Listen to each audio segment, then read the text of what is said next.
अदालत इस बात का फैसला करेगी कि यहाँ पर राम का जन्म हुआ था कि नहीं हुआ था। यह कहानी नहीं सच्चाई है, साल दर साल चले संघर्ष की, अटूट विश्वास की और समृद्ध सांस्कृत पुनर्निर्माण की। भगवान श्री राम के पुत्र कुश ने अयोध्या में श्री राम जी के कई मंदिर बनवाए। केवल अयोध्या में ही सीता राम के 3000 मंदिर थे।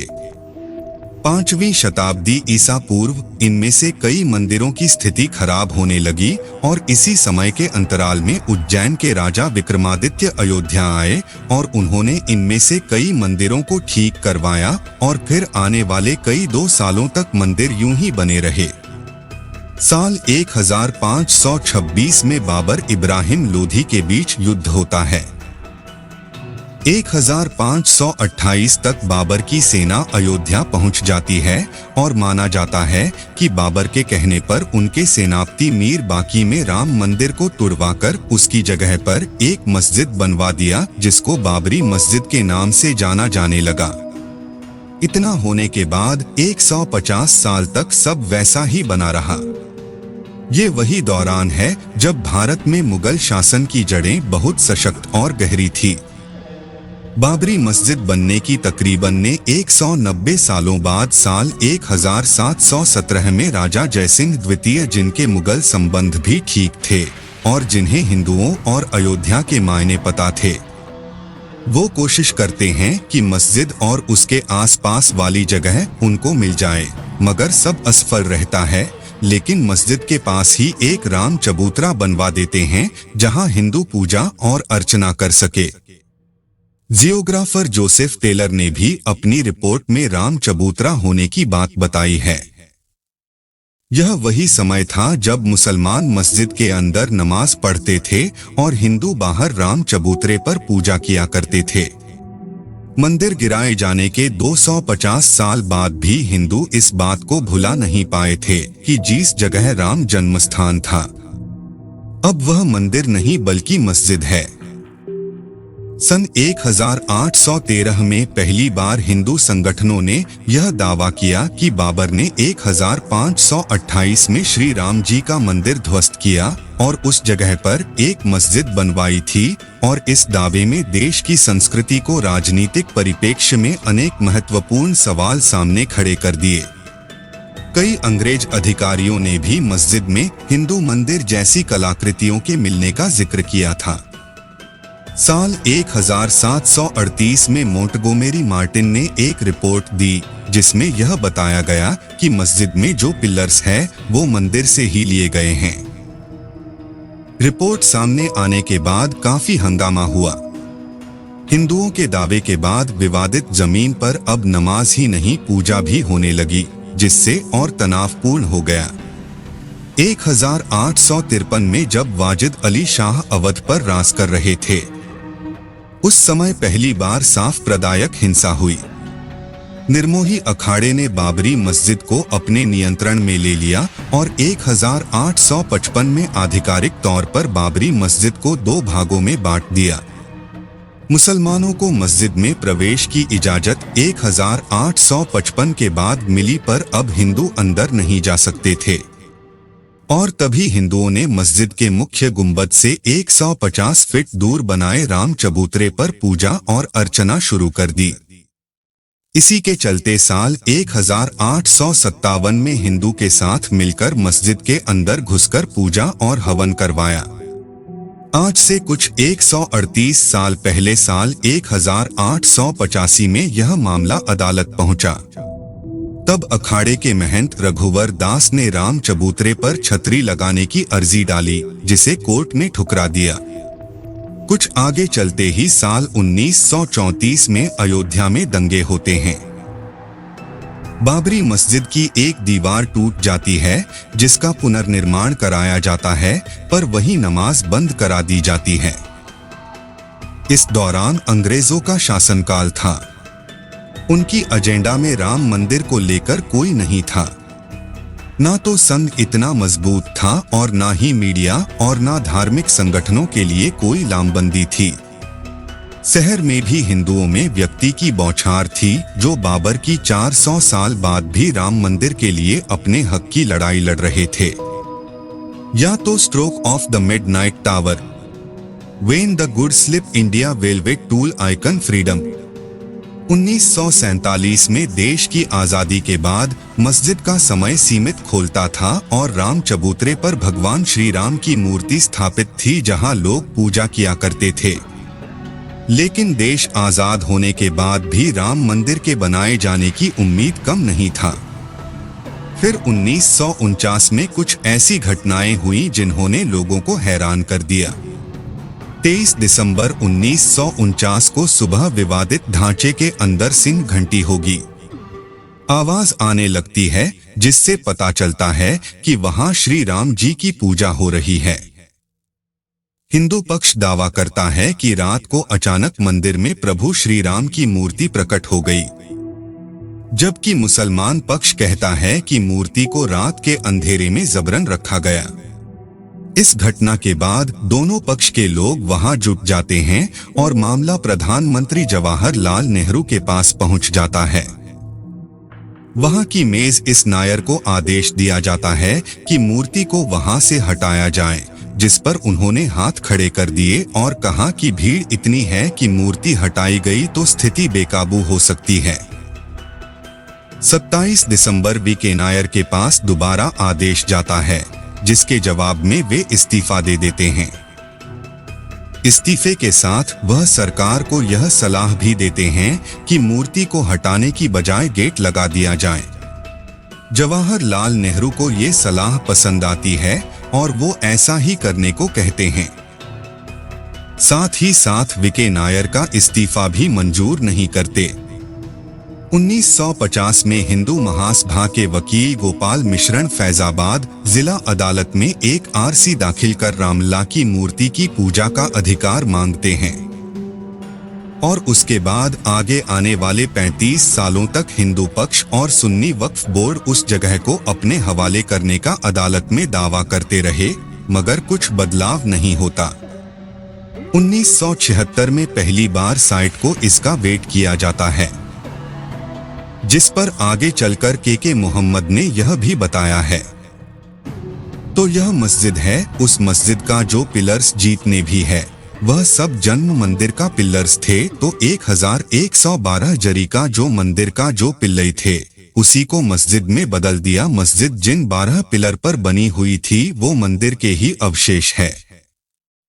और साल 1980 में बीजेपी के सामने आने के बाद राम मंदिर आंदोलन को लेकर चीजें बहुत हद तक बदलने लगती हैं। जिसके मन में संकल्प किया हुआ है कि 30 अक्टूबर को वहां पर पहुंचकर सेवा करेंगे और मंदिर वहीं बनाएंगे। संघ, विश्व हिंदू परिषद और बीजेपी सब अपनी ओर से प्रयास करते हैं कि राम मंदिर आंदोलन में तेजी आए।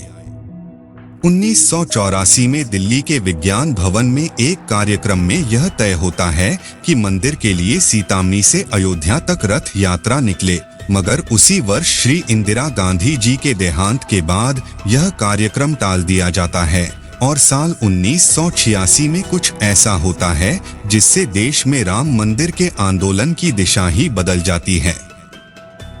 शाहबानो केस की जजमेंट के बाद देश के मुसलमान भड़क जाते हैं और उस समय के प्रधानमंत्री राजीव गांधी मुसलमानों को खुश करने के लिए संसद में यह कानून लगाकर सुप्रीम कोर्ट के फैसले को पलट देते हैं। और राजीव गांधी के इस निर्णय के बाद हिंदू समुदाय नाराज हो जाता है। अब हिंदुओं को खुश करने के लिए वह बाबरी मस्जिद का ताला खुलवाकर वह पूजा अर्चना शुरू करवाते हैं। अब इस फैसले से मुसलमान पक्ष नाराज हो जाता है और 6 फरवरी 1986 को मुस्लिम लीडर्स बाबरी मस्जिद एक्शन कमेटी बनवाते हैं। 1989 में राजीव गांधी ने विश्व हिंदू परिषद को विवादित ढांचे के पास शिलान्यास करने की अनुमति दी। 1990 की शुरुआत में द्वारका पीठ के शंकराचार्य स्वरूपानंद सरस्वती को उनके समर्थकों के साथ उत्तर प्रदेश में मुलायम सिंह यादव की सरकार द्वारा अरेस्ट कर लिया जाता है। 25 सितंबर 1990 में लालकृष्ण आडवाणी सोमनाथ से अयोध्या के लिए 10,000 किलोमीटर की यात्रा प्रारंभ करते हैं, जिसके दौरान ही उनको गिरफ्तार कर लिया जाता है और जिस दिन अयोध्या में यात्रा का समापन होना होता है बहुत बड़ी संख्या में कारसेवक अयोध्या पहुंचकर विवादित ढांचे पर झंडा फहरा देते हैं। भीड़ को बेकाबू करने की कोशिश में मुलायम सरकार सेवकों पर गोलियां चलवा देती है और कई कारसेवक शहीद हो जाते हैं। तारीख 6 दिसंबर 1992 जैसे शौर्य दिवस के नाम से भी जाना जाता है। लगभग 2 लाख कारसेवक अयोध्या पहुंचते हैं।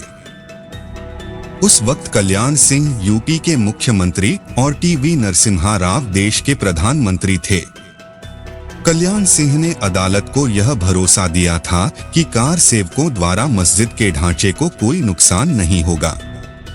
उन्होंने पुलिस को भी आदेश दिया था कि भीड़ पर गोली न चलाएं, और हुआ वही जो निश्चित था।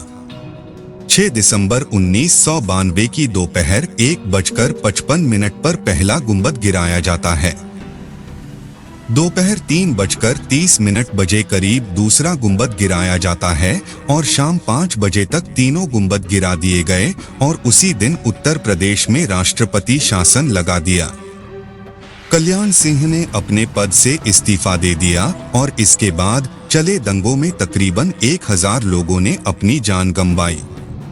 मुंबई में हुए सांप्रदायिक दंगों में भी 900 लोगों ने अपनी जान गंवाई और न जाने कितने और लोगों ने देश के अलग अलग प्रांतों में राम मंदिर की लड़ाई के लिए अपने प्राणों की आहुति दे दी। इतना सब होने के बाद भी देश की अदालत ने 6-7 साल तक इस पर शांति बनाए रखी। जब 90 के दशक में भाजपा दोबारा केंद्र में आई, तब तमाम हिंदू संगठन राम मंदिर आंदोलन को लेकर फिर से अति सक्रिय हो गए।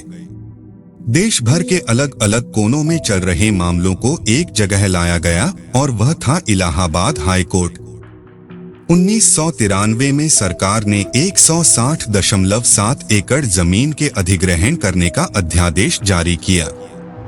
साल 2002 में वापस इलाहाबाद हाई कोर्ट बाबरी मस्जिद विवाद पर सुनवाई शुरू करता है। 2003 में आर्कियोलॉजिकल सर्वे ऑफ इंडिया को इस मामले की जांच करने को कहा जाता है। यह अपनी रिपोर्ट में यह साफ कर दिया कि जिस जगह विवादित ढांचा था, उसके नीचे मिले 10वीं शताब्दी के मंदिर के अवशेष से यह साबित होता है कि वहां पहले एक मंदिर था। 2011 में यह मामला देश की सर्वोच्च न्यायालय सुप्रीम कोर्ट पहुंच जाता है, परंतु वहां भी 7 सालों तक कोई सुनवाई नहीं होती। एक मीडिएशन पैनल बनाकर आप सीधे संबंधी से इस मामले को हल करने की कोशिश की जाती है, मगर जब कोई फैसला नहीं निकलता तो सुप्रीम कोर्ट से आदेश दिया जाता है कि मामले से जुड़े सारे दस्तावेजों को अंग्रेजी ट्रांसलेशन में लाया जाए। 6 अगस्त 2019 से 16 अक्टूबर 2019 तक मामले से जुड़े सभी पक्षों की सुनवाई सुप्रीम कोर्ट में पूरी हो जाती है और 9 नवंबर 2019 में सुप्रीम कोर्ट से यह फैसला सुनाया जाता है कि विवादित जमीन राम जन्मभूमि ट्रस्ट को दे दी जाए। उस फैसले में 5 जजों की बेंच सिखों के पहले गुरु नानक देव जी के 1510 में राम मंदिर जाने का जिक्र भी करती है और उसके साथ कंपनसेशन के तौर पे सुन्नी वक्फ बोर्ड को 5 एकड़ जमीन अयोध्या के अंदर दिए जाने का ऐलान करती है और इसी के साथ 5 फरवरी 2020 को ट्रस्ट के गठन होने के बाद राम मंदिर का निर्माण शुरू हो जाता है। ये कहानी थी 500 साल चले संघर्ष की, धार्मिक अस्तित्व की और अटूट विश्वास की, और 22 जनवरी 2024 का दिन प्रतीक है उन बलिदानों का जो शतकों से एक ही स्वप्न देखते थे, जो था भव्य राम मंदिर, श्री राम जी की जन्मभूमि अयोध्या में। फिलहाल आज के वीडियो में बस इतना ही। अब हमें इजाजत दे और वीडियो को अंत तक देखने के लिए आपका बहुत बहुत शुक्रिया। अगर आपको ये वीडियो अच्छी लगी हो तो वीडियो को लाइक करके हमें कमेंट सेक्शन में अपनी प्रतिक्रिया जरूर साझा करें। साथ ही साथ हमारे चैनल हिस्टोरिक सनातन को सब्सक्राइब करके वीडियो को ज्यादा से ज्यादा शेयर जरूर करें, ताकि और भी लोगों को सनातन धर्म के बारे में इतनी जरूरी जानकारी का पता चल सके। धन्यवाद। अभी के लिए आप सभी दर्शकों को हर हर महादेव।